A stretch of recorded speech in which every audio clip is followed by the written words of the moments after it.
Est-ce qu'on peut parler d'un flop pour Bonnie? Parce que personne n'en a parlé, mais elle a la forme du Gear 5.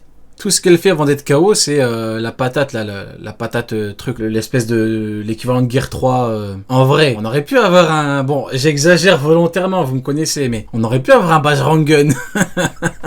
On aurait pu avoir un... Je sais pas, moi, elle met une patate la patate de sa vie à... Comment il s'appelle? À Marcus, et genre, elle le dégage. Parce que oui, lui aussi nous offre une nouvelle technique, le Gomu Gomu no Down Balloon sera l'attaque qui catapultera Mars avec la puissance combinée de tous les autres dans le ciel lointain d'Egghead. Bon, pour moi, cette attaque n'a... moi, je pense qu'il faut pas avoir peur de dire que telle ou telle chose, c'est un flop. Hein. Regardez, le père de Pumba, cet horrible personnage, le flop, il a fait l'un des plus grands flops de tous les temps. Il a voulu danser, bam, bam, bam, je sais pas quoi, tapage nocturne, boum, une balle dans la tête, t'es KO, inerte. Hop, tu dégages. Donc voilà, quand il y a des persos comme ça qui flop, faut le dire. Hein. Qu'une seule et unique référence, une technique interdite et secrète qui n'a plus été utilisée depuis des années et qui avait d'ailleurs été utilisée qu'à une seule et unique occasion. Mesdames et messieurs, après 8 ans, Luffy... Une balle, un mort, c'est Vanaugure ou quoi? C'est Vanaugure qui lui a tiré dessus, le frérot. Fait l'honneur ultime de réutiliser le Tankman et sa technique Cannonball. Non mais c'est exactement la même chose. Luffy gros... C'est le combat, je crois, hein, de très loin, j'essaie de trouver d'autres combats, mais je crois, en plus à ce niveau-là, ça doit être le combat le plus loufoque de tout One Piece. Hein. Je crois bien que un mec qui bouffe pendant 11 heures des soldats combattants changés en soldats biscuits mous via de l'eau, je crois que c'est le combat le plus loufoque ouais, je crois même de tous les temps. Je crois bien qu'on n'a jamais vu ça. Hein. Le combat de Golemon, je crois que c'est le combat le plus Golemonesque de tous les temps. Je crois très sincèrement que c'est le combat le plus fou de tous les temps. Si il bloque son adversaire dans son... Cracker aussi est trop fragile, je sais pas, frérot.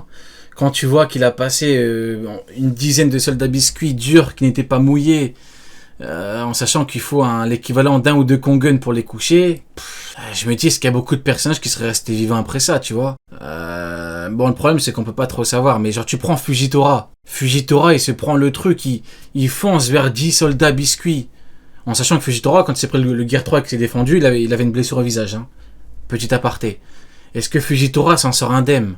Je sais pas. Et ceux qui certifient le contraire sont des menteurs. C'est impossible de dire oui, il a rien. C'est impossible. Il faudrait être un gros menteur pour certifier une telle chose. Son bide et le catapulte, lui et tout son arbre généalogique. Regardez, il l'a envoyé jusqu'à... Ouais non, le coup, c'est quelque chose. Hein. Et puis quand tu regardes comment Oda a préparé la technique, c'est pas pour rien. C'était compliqué. Hein. Non, mais faut dire la vérité, le niveau de Cracker était problématique. C'est aussi simple que ça, il était problématique et donc on a eu un combat extrêmement loufoque. Loin dans le ciel. Ça fait plaisir d'avoir un petit retour de cette forme qui avait tant fait... Il l'a envoyé jusqu'à chez Nil. Elle aussi. Regardez, hein, il a détruit les soldats, ouais, c'est compliqué, hein, ouais, il a vraiment pris cher. Hein. À son époque. Dans ce chapitre, Luffy a montré une autre facette de son Gear 5, une autre facette qu'on a tendance à beaucoup mettre... Regarde, on me dit Mihawk, je sais pas. Mihawk, j'en sais rien. Mihawk, ce sont des menteurs ceux qui disent ouais, Mihawk, il a même pas une égratignure. On sait pas. On connaît pas la résistance de Mihawk. On sait pas comment il encaisse. On n'a aucune info pour l'instant. Tout ce qu'on sait, c'est que personne ne le respecte. C'est la seule info viable qu'on a sur lui, c'est que personne ne le respecte. De la terreur, de la peur, de la folie et de l'horreur. Derrière ce côté goofy, enfant, pitre de Nika se cache quand même une forme terrifiante qui contraste terriblement avec son appellation de dieu solaire. Il peut paraître totalement fou comme lors de son introduction face à Kaido. Il peut paraître hors de contrôle et implacable comme quand il a retenu Saturne Kizaru. Ou comme dans ce chapitre, il peut avoir l'air d'un vrai démon sorti tout droit de tes pires cauchemars. C'est une transformation à l'aspect très variable qui donnera à Luffy une apparence de plus en plus démoniaque. Globalement, il n'y a rien à dire de plus sur cette partie-là du chapitre, elle est assez explicite et je ne pense pas qu'elle cache davantage de secrets. En tout cas, j'espère vraiment que la très brève transformation de Bonnie aura rassuré ceux qui voyaient en elle une alternative au Gear 5 de Luffy. Et on retourne au message de Vegapunk. Le vieux ne veut rien lâcher. Il enchaîne feinte sur feinte. Pile quand on pense que c'est terminé, hop, la transmission reprend en plein milieu d'une phrase. Bon alors, vu que... Ouais. Le message, il est flopesque à la fin. Oh putain, quel flop à la fin, le message, c'est une dinguerie. York semble avoir compris qu'il fallait entièrement détruire le robot pour stopper la transmission, eh bien le message va continuer tant que le robot sera sur pied. Quel connard ce Vegapunk quand même. Tout simplement. Donc ça Vegapunk qui voulait spoiler les trucs à la terre entière et à la fin il flop, c'est terrible. veut dire plusieurs choses. Déjà qu'on sera sûr et certain de la fin du message que lorsque le robot sera détruit et surtout que le robot finira par être détruit dans les prochains chapitres. C'est quasiment inévitable maintenant. Alors qui va le détruire? On pourrait croire que ça sera un seul Gorosei, mais personnellement j'aime bien l'idée qu'ils puissent eux aussi effectuer une attaque combinée histoire que ce ne soit pas que les gentils qui puissent le faire. Revenons au sujet principal qui est quand même le message. Vegapunk dit ceci. Rien de ce genre. C'est pourquoi cette chose qui est transmise de génération en génération que l'on pourrait qualifier de volonté. J'espère que ma voix est parvenue à ceux qui ont été touchés par cette cause. Alors autant le début du message de Vegapunk qui était plutôt clair, genre le monde va couler, on va tous mourir, autant la fin devient de plus en plus énigmatique et incompréhensible. Normal me direz-vous, la transmission difficile provoque de nombreuses coupures dans son discours. Au chapitre 1117, Vegapunk adressait un message à tous les porteurs de la lettre D car parmi eux se trouvait quelqu'un ou quelque chose. Au chapitre 1118, il a simplement rajouté et leur nom était. Et aujourd'hui, chapitre 1119, il dit qu'une volonté a été transmise de génération en génération et qu'elle concerne certaines personnes. Comme d'hab, et malheureusement, c'est pas évident de trouver une cohérence dans tous ces propos, surtout qu'ils sont sujets à plusieurs traductions différentes. Vraiment, des traductions japonaises, anglaises et françaises, c'est un enfer. Dans ma review 1117, je vous avais quand même fait plusieurs propositions. L'une d'entre elles était que Vegapunk voulait dire que parmi les porteurs de la lettre D, il y avait aussi des héritiers de la volonté de l'ancien royaume. Alors ça colle plutôt bien avec ce nouveau chapitre, et même plus précisément, je dirais que Vegapunk cible la volonté de Joy Boy qui est héritée à travers les âges. Je vous dis ça parce que depuis plusieurs chapitres, le sujet principal reste quand même le même, hein, c'est Joy Boy. Son histoire, sa disparition, son lien avec le robot géant, on sent que son ombre plane sur le discours de Vegapunk, même s'il n'est pas mentionné directement. Et surtout parce que les paroles de ce même Vegapunk m'ont rappelé celles de Barbe Blanche à sa mort. Remettez-vous dans le contexte, Newgate va mourir, mais il se souvient de sa dernière rencontre avec Roger, qui lui révèle véritablement ce qu'est la lettre D. Excusez-moi, il y a Marc But, il a dit la volonté de l'homme de... On reprend. Dont il est si fier de porter. N'oublions pas que Roger à ce moment-là savait tout de l'histoire, évidemment. Après lui avoir raconté une histoire d'il y a très longtemps, Barbe Blanche revient à la raison et dit que l'homme attendu par Roger n'était pas Teach, alors possesseur du D. Ce qui veut dire que Roger attendait la venue de quelqu'un qui porterait cette lettre dans son nom pour accomplir sa volonté. Et justement, c'est ce que dit Barbe Blanche en déclarant que... Tout comme ceux qui portent la volonté de Roger, quelqu'un héritera un jour de la volonté de Ace. Comme ceux qui portent la volonté de Roger, quelqu'un héritera de la volonté de Ace, car même s'ils meurent, leur flamme ne s'éteint jamais. Plus encore que leur volonté est passée de génération en génération jusqu'au jour où un homme viendra défier le monde dans une bataille qui engloutira le monde entier. Si vous suivez mes reviews, vous devez déjà connaître ce speech par cœur, puisque je voulais analyser de fond en comble lorsque le chapitre annonçant l'engloutissement du monde était sorti. Et pour revenir au sujet initial, je pense vraiment que Vegapunk allait parler de la même histoire, de la même légende, celle que parmi les porteurs du D se trouve celui qui portera la volonté transmise par Joy Boy pour libérer le monde de ses entraves, libérer les esclaves. Et vous savez quoi? Soyons plus ambitieux. Vegapunk voulait peut-être parler de plusieurs héritiers. Parce que oui, ok, on a compris, le fils est l'élu, le fils est le sauveur, c'est Joy Boy, blabla. Ok, ça on est au courant, on l'a assimilé, c'est ok. Mais ensuite, c'est le seul qui aura de l'importance à la fin de l'histoire, dans la guerre finale, dans la révélation de l'ancien royaume. Si vous le pensez, détrompez-vous et relisez la guerre d'Onigashima car Momonosuke a tenu des propos qui résonnent encore dans mon esprit aujourd'hui. Il semblerait bien que je ne dois absolument pas mourir. Chapitre 1014, Momonosuke lit le carnet d'Oden et en vient à cette conclusion assez logique. On pourrait naïvement penser que c'est pour son rôle de shogun.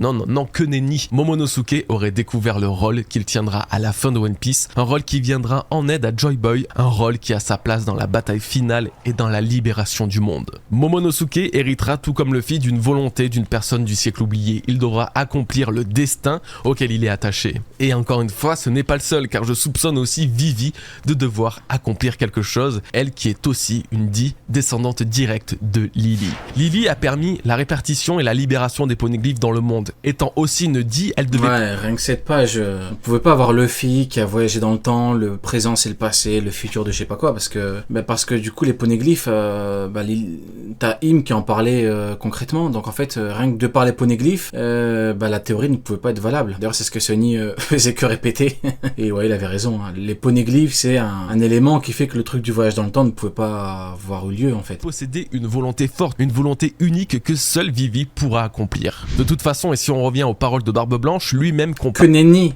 par plusieurs héritiers de la volonté d'Eddie, signifiant naturellement que même si Luffy est important en tant que héros et élu, il n'est pas le seul à avoir un lien avec le siècle oublié et à avoir un devoir à accomplir. Et n'oublions pas que les rois des mers parlaient de la rencontre. Eh oui, rien que Zoro avec Ryuma, rien que lui, t'es sûr qu'il y aura un truc, ça va en parler et tout, parce que l'autre il avait commencé à en parler sur Nigashima, le vieux là, Yogoro. Mais après Zoro il est parti voir la tombe, et quand il a vu la tombe, on n'a pas eu d'infos, on l'a pas vu. Et moi je pense pas comme beaucoup que Koda a oublié, hein. Moi je pense que plus tard on aura un flashback avec Zoro qui dit des trucs intéressants devant la tombe. Quand on aura plus d'infos sur Joy Boy, je pense que là on aura tout, hein. Entre deux rois, signifiant bien que ce n'est pas un mais plusieurs personnages qui devront accomplir les volontés antiques des porteurs de la lettre D. Avec toute cette hype autour du message de Vegapunk, j'ai oublié de mentionner le bref retour de Katakuri, mais surtout de Gaemon et Sarfunkel. Surtout de Gaemon. En mode on a quelque chose à foutre de Gaemon.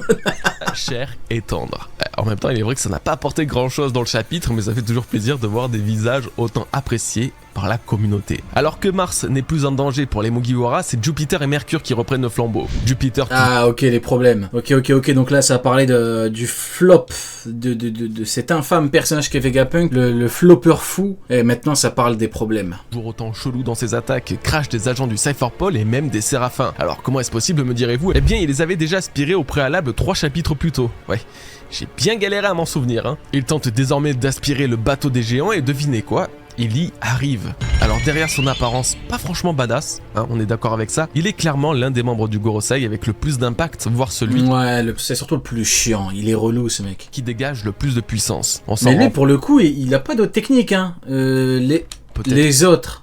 Saturne, bon bah on connaît. Warcury à part recharger... Ouais, au moins il crie avec du Haki des Rois, mais c'est ce que tout le monde peut avoir.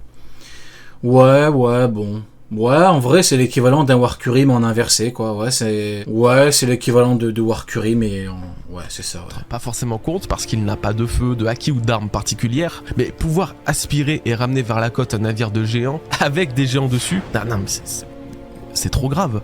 Même Mercure n'est pas à sous-estimer. La preuve, ce gros kamikaze s'est lancé à pleine vitesse dans la mer pour Il a raison, c'est un gros kamikaze, c'est fou. Détruire le navire des... Ouais, moi, franchement, les flammes noires, là, si c'est pas un fruit éveillé, Oda nous a douillé, hein. Parce que là, on est censé avoir que des mecs qui ont mangé un fruit qui ont ce genre de fumée d'écharpe, là. Des géants, vu la taille absolument colossale du monstre, facilement comparable à une montagne. Qu'est-ce qu'il est grand, ce fou.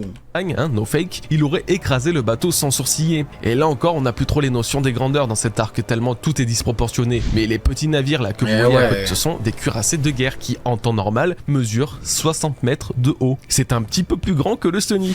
Non mais vraiment, c'est monstrueux. Les formes animales du Gorosei sont terrifiantes. Alors, vu que c'est le sujet, j'en profite aussi pour faire une pierre deux coups et répondre à une petite question du courrier de Goji. Warcury saute dans l'eau, est-ce que ça veut dire qu'il peut nager et qu'il ne tire pas son pouvoir d'un fruit du démon? Je pense effectivement que ça peut être un très bon point pour appuyer l'idée qu'il ne possède pas de fruit du démon. Je ne serais pas radical au point de dire que c'est la preuve parfaite, mais je dois avouer que ça donne l'impression que peu importe si Mercure touche l'eau ou non, il n'en sera pas sensible comme le sont les utilisateurs de fruits du démon basiques. De toute façon, plus le temps passe et plus la théorie qu'ils sont de véritables démons gagne en cohérence, et on en aura vraiment le cœur net si l'un d'entre eux entre en contact avec cet élément. Moi j'aime bien l'idée comme quoi c'est un kamikaze, hein. Franchement, il a le sens du, entre guillemets, le sens du sacrifice, même s'il est au courant qu'après ils vont le repêcher, hein. Mais j'aime bien cette idée-là. En gros, il part, il fonce dessus, il en a rien à foutre, il y va quitte à couler, quitte à se foutre dans la merde, parce que c'est important. Et que ce sont pas des gens qui rigolent, mais de toute façon, rien qu'au niveau des titres, hein. Dieu guerrier, c'est des mecs qui... Ils ont de l'expérience, hein. C'est pas des cons.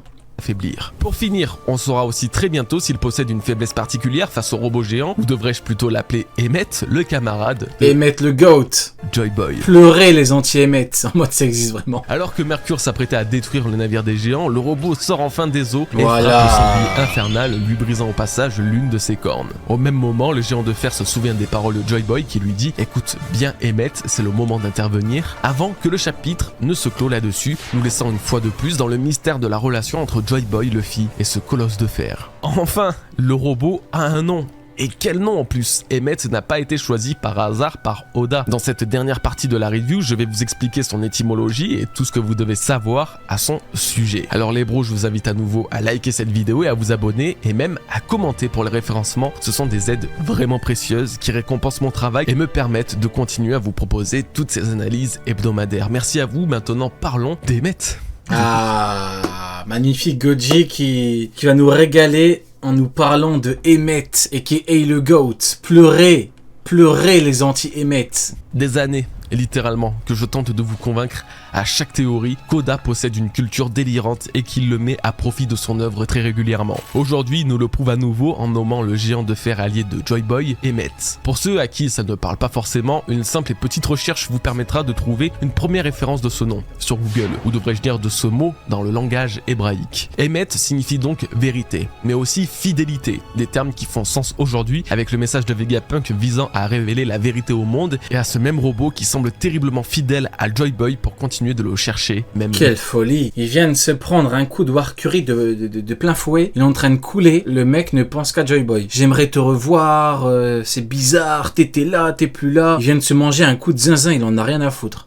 Ah, Emmett, il est pas là pour rigoler, hein. 800 ans plus tard. Difficile d'y voir un hasard, mais là où c'est encore mieux joué de la part d'Oda, c'est qu'il existe un golem répondant au nom d'Emmett. Dans les légendes juives, il existe une histoire mentionnant la création d'un golem répondant au nom d'Emmett. Vous le connaissez peut-être sous l'histoire du golem de Prague. Cette histoire remontant au XVIe siècle commence avec le Maharal de Prague, un érudit juif qui, déterminé à protéger la communauté juive de Prague exposée à de violentes persécutions, décida de façonner un golem d'argile. Après l'utilisation d'incantations kabbalistiques, le golem s'anima et le Maharal inscrit le mot Emmett sur son front. Sans ce mot, le golem ne pouvait s'animer. Si la présence et la protection du golem pouvaient être réconfortantes et surtout efficaces, un problème allait prendre davantage d'importance. Il était difficilement contrôlable. Ce golem réagissait à tous les ordres que l'on pouvait lui donner et pouvait donc blesser ou détruire volontairement ou non. Face au danger qu'il a fini par représenter, le Maharal de Prague décida de désactiver le golem en effaçant la première lettre de Emmett sur son front pour ne laisser apparaître que Met, signifiant mort, mettant ainsi hors d'état de nuire la créature. Alors c'est une histoire passionnante qui m'a personnellement permis d'en apprendre davantage sur ce symbole mythique et historique que sont les golems. On en a déjà vu de partout, mais ses véritables origines ne sont jamais réellement expliquées. C'est un ouf, Fakat. Il a dit l'immonde Maharal de Prague. Voire même pas du tout. Si on additionne l'histoire du golem de Prague à celle de One Piece, alors on pourrait davantage cerner le rôle qu'avait Emmett durant le siècle oublié. Il était lui aussi un protecteur, peut-être créé par Joy Boy, ou en tout cas par la technologie de l'ancien royaume, et était programmé pour protéger le pays des envahisseurs.